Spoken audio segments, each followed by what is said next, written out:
బట్టతలతో బాధపడుతున్నారా? ఆధునితనమైన పద్ధతిలో hair transplantation చేయబడును. Face clinic, Hyderabad. నమస్తే, వెల్కమ్ టు సుమన్ టీవీ. నేను మీ విష్ణు. ప్రస్తుతంతో పాటు certified financial planner Ram Prasad గారు ఉన్నారు. వారితో మాట్లాడదాం. సార్ నమస్తే. సార్ నమస్తే అండి విష్ణు గారు. రామ్ ప్రసాద్ గారు, ఎప్పటి నుంచో ఒక టాపిక్ గురించి మీతో డిస్కస్ చేద్దాం అనుకుంటున్నాను. ఒక డిస్ట్రిక్ట్ హెడ్ క్వార్టర్స్లో కానీ ఒక టౌన్లో కానీ 30 నుంచి 40 వేల రూపాయల ఇన్కమ్ ఉన్న ఒక ఫ్యామిలీలో, అంటే భర్త ఇన్కము అదేవిధంగా భార్య ఇన్కమ్, ఇద్దరు ఇన్కమ్ కలిపి ఒక 30 నుంచి 40 వేల రూపాయలు కానీ ఉంటే, మరి వాళ్ళ ఉన్న టౌన్లో ఒక 30 లక్షల రూపాయలు ఖరీదు చేసే అపార్ట్మెంట్లో ఫ్లాట్ని కొనుగోలు చేయడానికి ఆ కుటుంబానికి సాధ్యపడుతుందంటారా?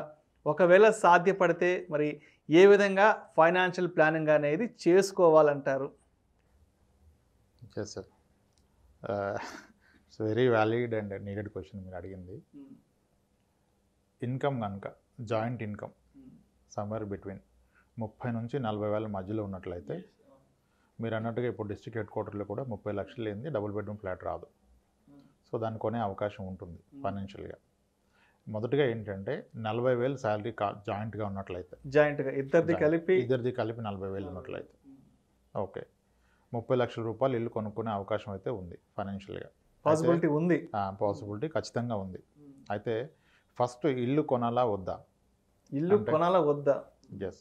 ఇప్పుడు ఇల్లు అందరూ కొనుక్కోవాలని ఉంటుంది కదా, అందరూ కొనుక్కోవాలి నిజానికి. అయితే అందరి పరిస్థితులు ఒకలాగా ఉండవు. ఓకే, ఇప్పుడు ఒకే వ్యక్తి 40,000 సంపాదిస్తే ఉన్న ఫైనాన్షియల్ స్ట్రెంత్, ఇద్దరు కలిపి 40,000 సంపాదిస్తే ఉన్న ఫైనాన్షియల్ స్ట్రెంత్లోనే డిఫరెన్స్ ఉంటుంది. అంటే ఒక ఇన్కమ్ మీద ఆధారపడిన వాళ్ళకి 2 ఇన్కమ్స్ ఉన్న వాళ్ళు స్ట్రాంగ్గా ఉంటారు. ఇన్కమ్ సేమ్ కావచ్చు, సెక్యూరిటీ పెరుగుతుంది కదా.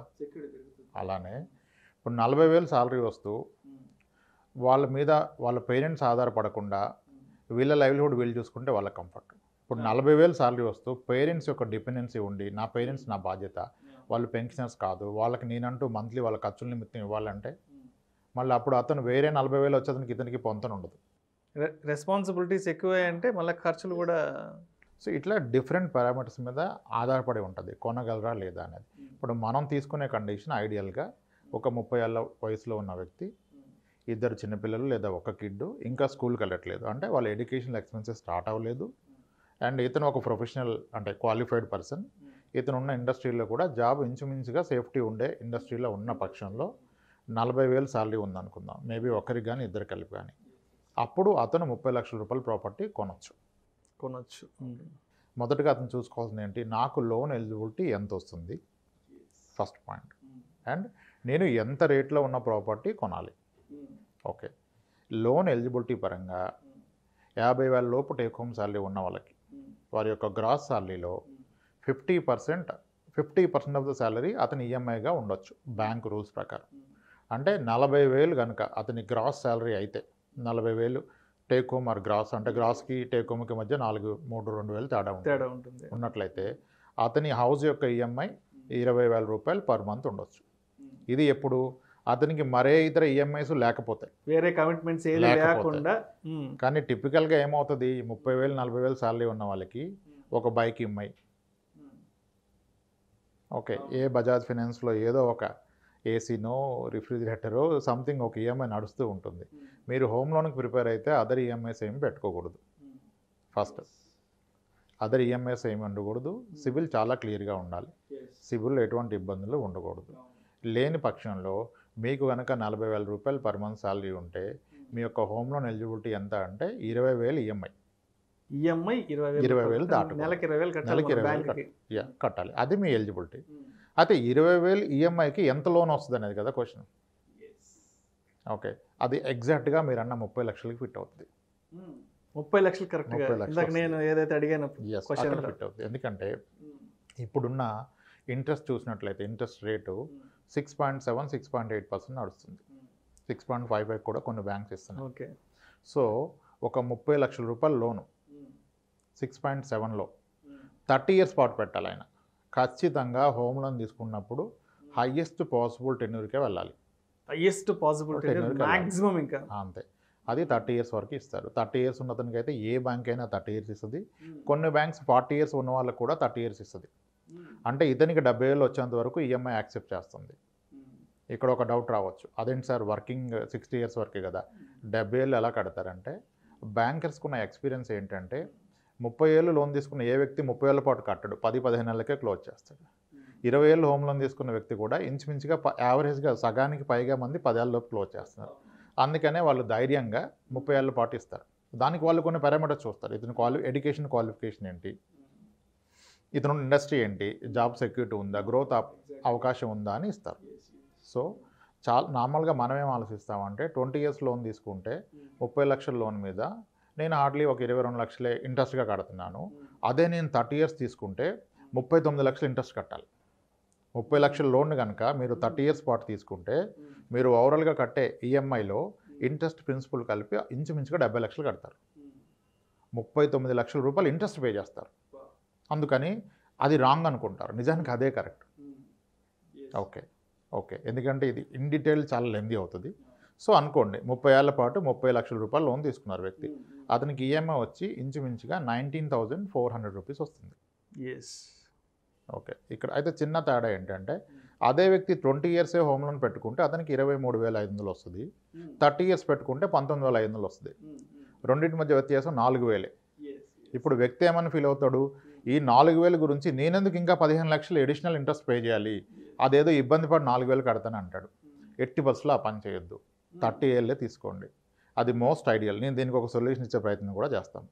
ఓకే, సో అప్పుడు ఏమవుతుంది, మీకు వచ్చే జీతం 40,000లో మీ కమిట్మెంట్ సగానికి తక్కువగా ఉంది, 19,500 రూపాయలు. ఎందుకు 19,500 చెప్తున్నానంటే, మీకు ఏ టౌన్లో అయినా ఒక డబుల్ బెడ్రూమ్ ఫ్లాట్ రెంట్ ఇంచుమించుగా 7-8 ఉంటుంది. మినిమం 8,000-9,000 ఉంటుంది. 9,000 ఉన్న పక్షంలో మీకు 9,000 రెంట్ సేవ్ అయింది కదా, మీ పాకెట్ మీద బడ్డన్ 10,000 అవుతుంది. 19,000 రూపాయలు ఈఎంఐలో 9,000 కనుక నిజానికి మీ మీద పడే బడ్డన్ 10,000. సో అదొక పాయింట్. అయితే ఇక్కడ మేజర్ ఛాలెంజ్ ఏంటంటే 30 లక్షల రూపాయలు ప్రాపర్టీ కొంటున్నారు, ఓకే, కానీ 30 లక్షల రూపాయల ప్రాపర్టీ మీరు కొంటే బ్యాంకర్ 30 లక్షల లోన్ ఇవ్వడం.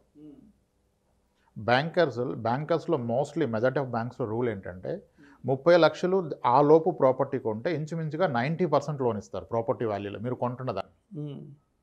ఓకే, యాక్చువల్గా ఎక్కువ వాల్యూ ఉన్నదాన్ని కొంటే 80% ఇస్తారు, కానీ మీరు 30 లక్షలు ఆ లోపు వాల్యూ ఉన్న ప్రాపర్టీ కొంటే మీకు 90% లోన్ ఇస్తారు. అంటే మీరు 30 లక్షల ప్రాపర్టీ కొంటే మీకు దాంట్లో 27 lakhs అతను ఇస్తాడు లోన్గా, 90% ఇస్తాడు. నిజానికి 33 లక్షలది కొన్నా 30 లక్షలు ఇస్తాడు. ఓకే, అయితే మరి మీరు 10% మీరు డౌన్ పేమెంట్ కట్టే సామర్థ్యం మీ దగ్గర ఉండాలి, అది కూడా చూసుకోవాలి. అది మెయిన్ కదా, అది లేకుండా ప్లాన్ చేస్తారు. అంటే లెగిచిందే పరుగన్నట్టుగా ఉండకూడదు. ఇక్కడ 30 లక్షల రూపాయలు ప్రాపర్టీ కావాలంటే ముందుగా మీ పాకెట్లో 3 లక్షల రూపాయలు మార్జిన్ అమౌంట్ ఉండాలి. అసలు మనం ఎంత డౌన్ పేమెంట్ కట్టగలము? 3 లక్షలు. ఇది ఓన్లీ 30 లక్షల లోన్కే మాడుతున్నాను. మీరు హయ్యర్ లోన్ అయితే మీకు 90% ఇవ్వరు ఫండింగ్. ఓకే, దీన్ని లోన్ టు వాల్యూ అంటారు. ఎల్టీవీ 90% ఇస్తారు, the property value 33 lakhs and below ఉంటాయి, అంతలోకి ఉంటాయి. ఓకే, అంటే 3 లక్షల రూపాయలు మీ పాకెట్లో ఉండాలి. That is a margin amount. మరి దాంతోనే ట్రాన్సాక్షన్ అయిపోతుందా? అవదు. మీకు రిజిస్ట్రేషన్ కాస్ట్ ఉంటుంది, అది ఒక 7%. 30 లక్షల రూపాయల ప్రాపర్టీది మార్కెట్ వాల్యూ అంటే గవర్నమెంట్ వాల్యూ మీద మనం రిజిస్ట్రేషన్ కాస్ట్ కడతాము, అదొక 24 lakhs ఉన్నా ఇంచుమించుగా అదొక 1,80,000. అంటే ఇది 3 లక్షలు, అది 2 లక్షలు వేసుకోండి, 5 లక్షల రూపాయలు. మరి 30 లక్షలు పెట్టి మీరు ఒక డబుల్ బెడ్రూమ్ ఫ్లాట్ కొంటే బిల్డర్ ఏమి మీకు అన్ని వుడ్ వర్క్ అంతా చేసేవారు కదా, అట్లీస్ట్ ఎంతో కొంత మీ పాకెట్ నుంచి తక్కువలో ముగించాలన్న ఒక 1,00,000 రూపాయలు అవుతుంది. కిచెన్ వరకు సెల్ఫ్లు పోసుకుంటాను పైన పెడతానన్నా అంటే ఎంత లేదన్నా లోయర్ సైడ్ ఒక 6 లక్షల రూపాయలు చేతిలో లేకుండా 30 లక్షల రూపాయలు ఇల్లు కొనడం సాధ్యపడదు. సో కనీసం ఒక 6-7 లక్షల రూపాయలు క్యాష్ మన చేతిలో పెట్టుకొని మంచిది అంటారు లోన్ కోసం. అంటే నా సజెషన్ ఒకటి, 30 లక్షల రూపాయలు ఇల్లు కొని నెలకి 20,000 రూపాయలు కమిట్మెంట్ పెట్టుకునే ముందుగా నెలకి 20,000 పక్కన ఏ ఆర్డీలోనో పెట్టే ప్రయత్నం చేయండి. ఆ పెట్టి దాని ద్వారా ఈ 6 లక్షల రూపాయలు కూడబెట్టండి. అంటే ఒక 30 నెలల పాటు నెలకి 20,000 రికరింగ్ డిపాజిట్లో పెట్టినట్లయితే మీకు ఒక 6 లక్షలు అవుద్ది కదా, వడ్డీ కాకుండా అసలే. అంటే అది దానికి సరిపోద్ది. ఇంకోటి ఏంటి, ఈ క్రమంలో మీరు నెలకి 20 లక్షలు పెట్టగలరన్న ధైర్యం మీకు వస్తుంది. ఓకే, అప్పుడు వెళ్తే మీకు ఫర్దర్ లైఫ్లో ఏం బర్డెన్ కాదు, ఇంకా కంఫర్ట్ అవుద్ది. ఇన్నాళ్ళు మీరు రెంట్ పే చేస్తూ 20,000 పక్కన పెట్టారు, ఇప్పుడు రెంట్ తగ్గిపోయింది, మీరు 19,000 కడుతున్నారంటే నిజానికి 10,000. ముందుగా అలా ప్లాన్ చేసుకోవాలి. చాలామంది ఇక్కడే ఆగిపోతారు. ఈ 5-6 లక్షల రూపాయలు అనేది చిన్న విషయం కాదు. It again depends. కొన్ని ప్రొఫెషన్స్లో పేరెంట్స్, రిటైర్డ్ పెన్షనర్స్ వాళ్ళు హెల్ప్ చేస్తారు, మరి అందరికీ చేయరు కదా. కాబట్టి అందరూ 40,000 ఉన్న ప్రతి ఒక్కరు ఇల్లు కొనలేరు. ఓకే, ఇది ఫస్ట్ థింగ్. అయితే నౌ కమింగ్ టు సొల్యూషన్ ఏంటంటే, దీన్ని చాలా బెటర్ వేలో చేయాలంటే 20 సంవత్సరాల పాటు కనుక లోన్ తీసుకుంటే మీకు 23 నుంచి 24,000 రూపాయలు ఈఎంఐ వస్తున్నప్పుడు 30 ఇయర్స్ పాటు తీసుకోండి, 19,400 పడుతుంది. అప్పుడు రెండింటి మధ్య డిఫరెన్స్ ఎంత? 30 ఇయర్స్ ఈఎంఐకి 20 ఇయర్స్ ఈఎంఐకి మధ్య వ్యత్యాసం మీకు 4,000 రూపాయలు. ఈ 4,000 రూపాయలని మ్యూచువల్ ఫండ్లో ఒక ఎస్ఐపిలో పెట్టండి.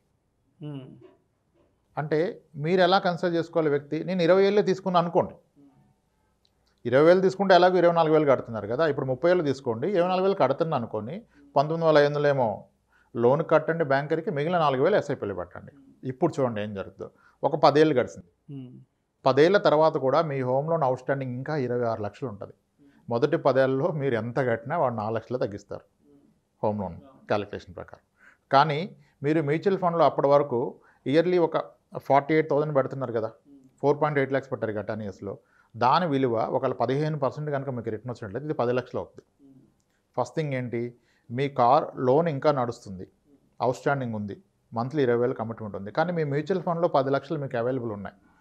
మీరు కనుక ప్రైవేట్ సెక్టర్ ఎంప్లాయ్ అయితే ఇది మీకు చాలా ధైర్యాన్ని ఇస్తుంది. రేపు ఏ రోజు ఇబ్బంది వచ్చినా ఈ 10 లక్షల నుంచి మీరు ఎంత మొత్తం అన్నా తీసుకోవచ్చు. అంటే ఈ 10 లక్షలతో మీ ఇంటి లోను ప్లస్ మీ ఫ్యామిలీ ఖర్చులు మీరు భరాయించగలుగుతారు ఒక 2-3 ఏళ్ల పాటు. అంటే చాలా ధైర్యం వస్తుంది. ఓకే, ఇది 10 ఏళ్ల స్టోరీ.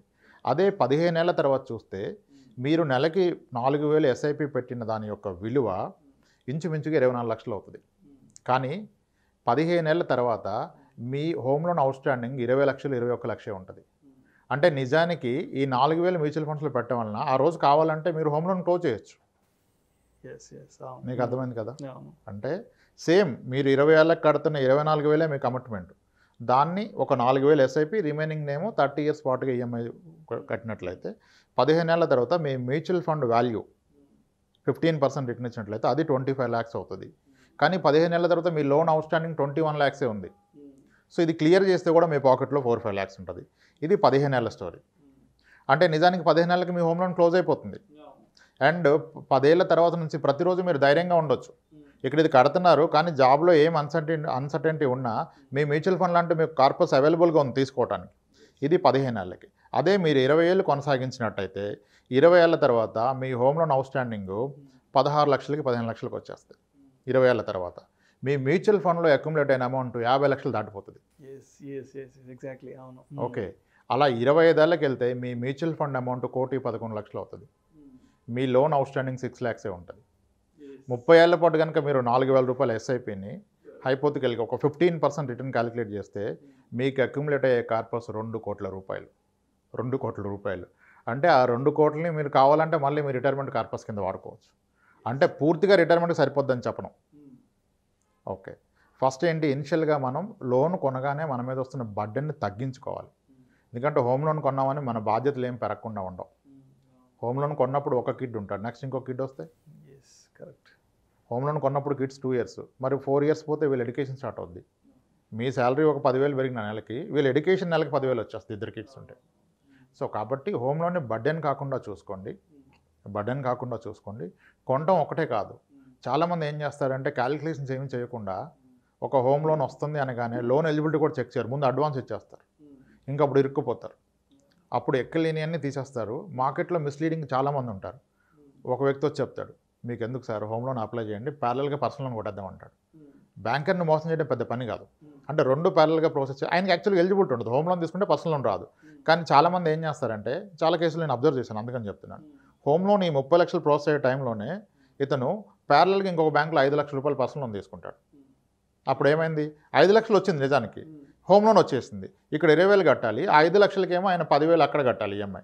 మరి 32,000 వెళ్ళిపోతే ఈ నెల పోతాడు 40,000లో. దానికి కానీ ఇంకా క్రెడిట్ కార్డ్స్ అప్పులు అన్నీ మొదలు పెడతాడు. అప్పుడు అది హోమ్ ఆయనకి అసెట్ అవ్వదు, బర్డెన్ అయిపోతుంది.